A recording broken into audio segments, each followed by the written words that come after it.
નમસ્કાર વિદ્યાર્થી મિત્રો, સ્વાગત છે આપનું ગુજરાતી પાઠશાલામાં. આજે આપણે જોઈએ ધોરણ 7 ગુજરાતી વિષયમાં કાવ્ય 4 ચાલો ચરણ ઉપાડો એના સ્વાધ્યાયની સમજૂતી જોવાના છીએ. વિદ્યાર્થી મિત્રો, તમે આ ચેનલ પર નવા હોય તો ચેનલને સબસ્ક્રાઇબ કરી બાજુમાં રહેલો બેલ આઇકોન દબાવો, જેનાથી આવનાર તમામ સ્વાધ્યાય તમને તરત મળતા રહે.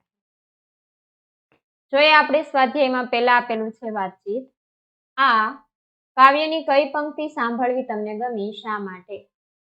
આ કાવ્યની ભીડેલા સૌ દ્વાર ઉઘાડો, બંધુ ચાલો ચરણ ઉપાડો. પંક્તિ મને ગમી કારણ કે એમાં રાષ્ટ્ર સેવા માટે રાષ્ટ્ર સેવકોને ભેદ સઘળા ભૂલીને આહવાન કર્યું છે. સમગ્ર કૂચ ગીતની એ ધ્રુવ પંક્તિ છે. 2. તમે કોઈ કામ માટે બીજાની મદદ કેવી રીતે મેળવશો? ઉત્તર: કોઈ કામ માટે બીજાની મદદ લેવા માટે એ કામનો હેતુ, એના નિસ્વાર્થ ભાવની વાત નમ્રતાથી કરીશ. કામનું મહત્વ સમજાવીને તેમની મદદની અનિવાર્યતા અંગે વાત કરીશ. 3. તમને કયું ગીત ગમે છે, કેમ? મને આપણું ભારતનું રાષ્ટ્રગીત જન ગણ મન ગમે છે. સમગ્ર રાષ્ટ્રનું ગૌરવ તેમજ અનેકતામાં એકતાનો રાષ્ટ્રમંત્ર એમાં પ્રગટ થયો છે. 4. એકલા થઈ શકે અને સમૂહમાં થઈ શકે એવા કયા કયા કામ છે? એકલા થઈ શકે એવા કામ નાહવું, સૂવું, વાંચવું વગેરે. સમૂહમાં થઈ શકે કામ રમતો રમવી, શાળામાં અભ્યાસ કરવો, વિવિધ સ્પર્ધાઓ કરવી વગેરે. અમુક કામો છોડીને લગભગ ઘણા બધા કામ સમૂહમાં કરી શકાય છે. સમૂહમાં એટલે કે બધાની સાથે મળીને કરવાથી કામ સફળ થવાની શક્યતાઓ વધી જાય છે. 5. તમે કોઈ ધ્યેય સિદ્ધ કરવા માટે શું શું કરશો? ધ્યેય સિદ્ધ કરવા માટે આપણે આપણી ઈચ્છા શક્તિને પ્રબળ બનાવવી જોઈએ અને ધ્યેય પ્રાપ્તિની દિશામાં સખત મહેનત કરવી જોઈએ. એ માટે પ્રબળ ઈચ્છા શક્તિ અને તે દિશામાં સતત પુરુષાર્થ કરીને ધ્યેયની સિદ્ધિ માટે તન મન ધન અર્પણ કરીશું. 6. તમે કોઈ પ્રતિજ્ઞા લીધી છે? ક્યારે? હા, મેં મારા દાદાજીની પ્રેરણાથી શેરી સ્વચ્છતાની, પાણી બચાવવાની અને પશુ સેવાની પ્રતિજ્ઞા એમના જન્મદિને લીધી છે. આ પ્રતિજ્ઞાને પૂર્ણ કરવા હું સતત તે અંગેના કાર્યો પણ કરું છું. બીજો પ્રશ્ન, શબ્દ અને તેનો અર્થ વાંચો. અર્થના આધારે વિકલ્પમાં આપેલા વાક્યોમાંથી જે સાચા હોય તેની આગળ ખરું કરો. વેગ, ઝડપ. ચિત્તો પૃથ્વી પરનું સૌથી વધુ વેગથી દોડતું પ્રાણી છે. 2. ભેખ લેવો. કોઈ ધ્યેય પાછળ સર્વસ્વ છોડીને પડવું. ધારેલી સફળતા મેળવવા તે ભેખ લઈને મહેનત કરી રહ્યો છે. જય જયકાર, જીતની ખુશાલીનો પોકાર. જય જયકાર કરતા કરતા સરઘસ આગળ વધી રહ્યું હતું.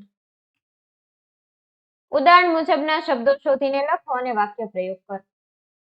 1. પળ પળનો યોગ્ય ઉપયોગ કરે એ જ સમજદાર. 2.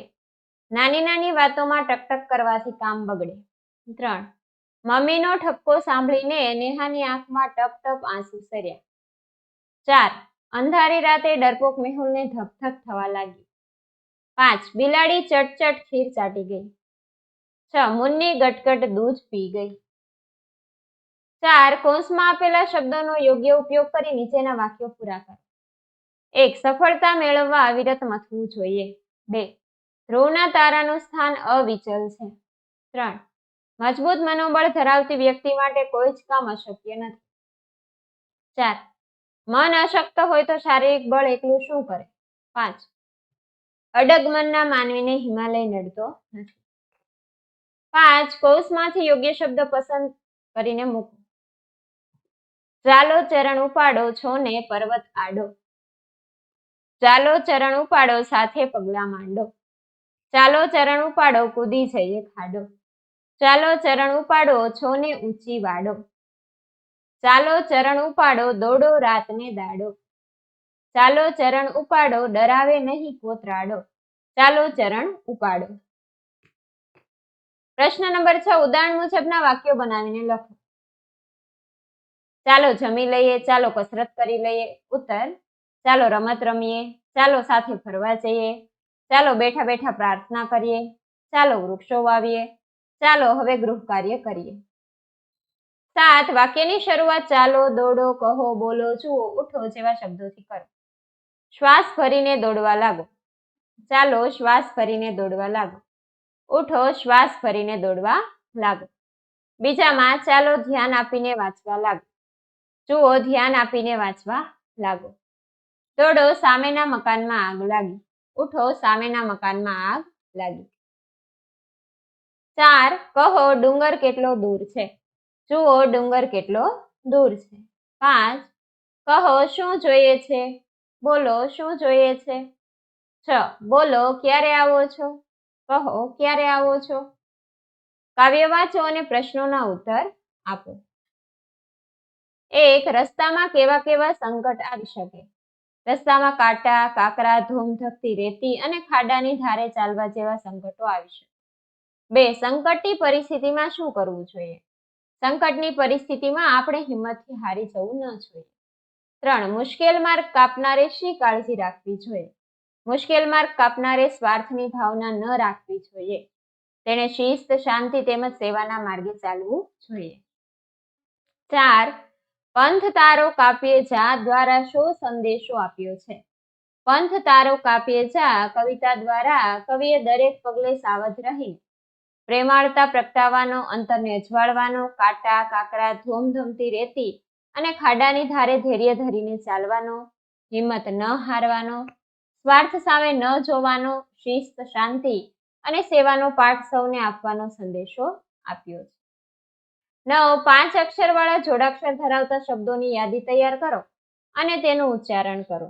હિમાચ્છાદિત, સાંસ્કૃતિક, મહત્વપૂર્ણ, યાજ્ઞવલ્ક્ય, રાજ્યાભિષેક, હર્ષવર્ધન, વિશ્વવિખ્યાત, વ્યક્તિ કેન્દ્રી, ઉચ્ચ પ્રદેશ પાઠ્યપુસ્તક.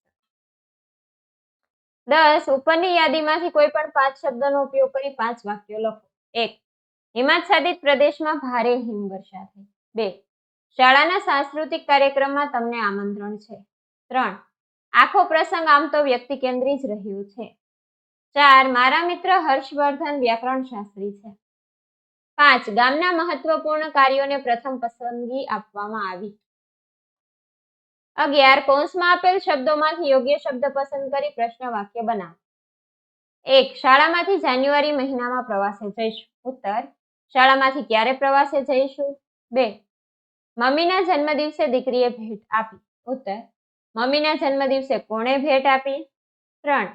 અરવલ્લી ગુજરાત રાજ્યનો જિલ્લો છે. અરવલ્લી કયા રાજ્યનો જિલ્લો છે. 4. પપ્પા પ્રવાસમાંથી મારા માટે રમકડું લાવ્યા. પપ્પા પ્રવાસમાંથી મારા માટે શું લાવ્યા. 5. ચિંટુ અને મીનુ વિદેશ ફરવા ગયા. ચિંટુ અને મીનુ ક્યાં ફરવા ગયા. 12. આપેલી પંક્તિઓનો ભાવાર્થ ગુજરાતીમાં લખો. रुक जाना नहीं तू कहीं हार के कांटों पे चल के मिलेंगे साए बहार के. તમે હાર માનીને ક્યાંય રોકાશો નહીં. મુશ્કેલીઓનો સામનો કરવાથી જ તમને સફળતા મળશે. તમે હાર માનીને થંભી જશો, પાટા ઉપર ચાલતા ચાલતા જ વસંત મળશે.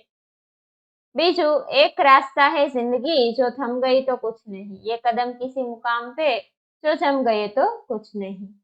જીવન એક પથ છે, જો ધોબી ગયા તો કશું નથી. જીવન એક અંત વગરનો રસ્તો છે, જો તમે અટકી ગયા તો કંઈ મેળવશો નહીં. આ કદમ જો કોઈ મુકામે અટકી ગયા તો કશું નથી. આ ચરણ જો કોઈ સ્થળે અટકી ગયા તો કંઈ પ્રાપ્ત કરી શકશો નહીં. 13. આપેલા પ્રશ્નોના ઉત્તર લખો. 1. કવિ કેવી કેવી રીતે ચાલવાનું કહે છે, કેમ. કવિ નેક થઈને વાયુ વેગે રંગરાગ છોડીને ભેખ લઈને હિમાલયની જેમ અવિચળ ટેક લઈને ચાલવાનું કહ્યું છે. કારણ કે રાષ્ટ્રના લોકોએ ભેદ ભૂલીને એક થઈને રાષ્ટ્ર માટે સજ્જ થવાનું છે. 2. માત્ર ઊભા રહેવાથી અને ચાલતા રહેવાથી જીવનમાં કેવો ફેર પડશે. જો ઊભા રહ્યા, ચરણ થંભી ગયા, ગતિ અટકી ગઈ તો જીવતે જીવત એ મોત જ છે. પણ ચાલતા રહ્યા, ચરણ વણથંભ્યા, ગતિશીલ રહ્યા તો જીવન ધન્ય થશે. જીવનનો જય જયકાર થશે. 3. આ કાવ્ય દ્વારા શું સંદેશ મળે છે. આ કાવ્ય એક શૌર્ય ગીત છે અને એમાં રાષ્ટ્ર માટે સજ્જ થવા લોકોને હાકલ કરવામાં આવી છે. પડકારો ઝીલવાનું એમાં આહવાન છે. ગીત દ્વારા સ્પષ્ટ સંદેશ છે કે રાષ્ટ્ર માટે તન, મન કે ધનથી જ્યાં જેનું જે રીતે સમર્પણ કરવું પડે તે કરીને આપણા નિર્ધારને હિમાલયની જેમ અડગ રહીને સિદ્ધ કરવો. વિદ્યાર્થી મિત્રો, અહીંયા સોલ્યુશન પૂર્ણ થાય છે. જો તમને વિડીયો પસંદ આવ્યો હોય તો વિડીયોને લાઈક કરજો અને અમારી ચેનલ સબસ્ક્રાઇબ કરવાનું ભૂલતા નહીં. વિડીયો જોવા બદલ આભાર.